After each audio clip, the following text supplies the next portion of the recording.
বন্ধুরা আবারও চলে এসেছি তোমাদের সঙ্গে একটা রেসিপি নিয়ে। তো এটা হলো চিকেন ভর্তার রেসিপি। এটা হয়তো তোমরা অনেকেই করে থাকো, আমিও কীভাবে করছি সেটা বলছি। প্রথমে 250 গ্রাম চিকেন নিয়ে নিলাম, নিয়ে সেটা ভালো করে ধুয়ে লেবুর রস মাখিয়ে রেখেছিলাম। তারপর একটু গরম জলে ওটাকে ভাপিয়ে নিয়ে এবার এরকম করে ছিঁড়ে ছিঁড়ে রেখে দিয়েছি। এবার যেটা করব, একটা পেস্ট বানাবো টমেটো আর কাঁচা লঙ্কা। তো বন্ধুরা, আমার এই ভিডিওটা তোমাদের ভালো লাগলে, রান্নাটা ভালো লাগলে অবশ্যই একটা লাইক কমেন্ট করে দিও, আমার পাশে থেকো, আমার চ্যানেলটাকে সাবস্ক্রাইব করে দিও।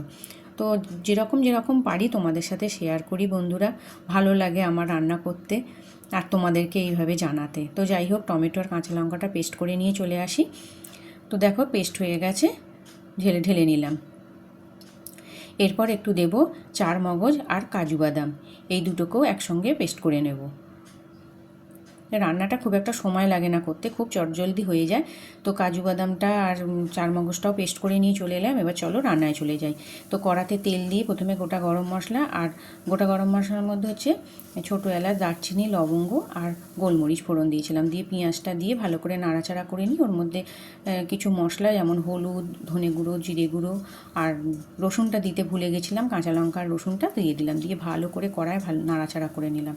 তেল ছাড়া পর্যন্ত অপেক্ষা করে তারপর ওর মধ্যে কাজু আর যেটা চার মগজ বাটা ছিল সেটাও দিয়ে দিলাম। দিয়ে ভালো করে নাড়াচাড়া করে নিলাম। এবার ফুটে উঠলে ওর মধ্যে যে চিকেনটা ছিঁড়ে রেখে দিয়েছিলাম কুচি কুচি করে, ওই চিকেনটা এর মধ্যে দিয়ে দিলাম। দিয়ে ভালো করে কষে এবার জল ঢেলে দেবো। জল মানে কি, ওই যে স্টকটা বানানো ছিল সেইটা দিয়ে দিলাম।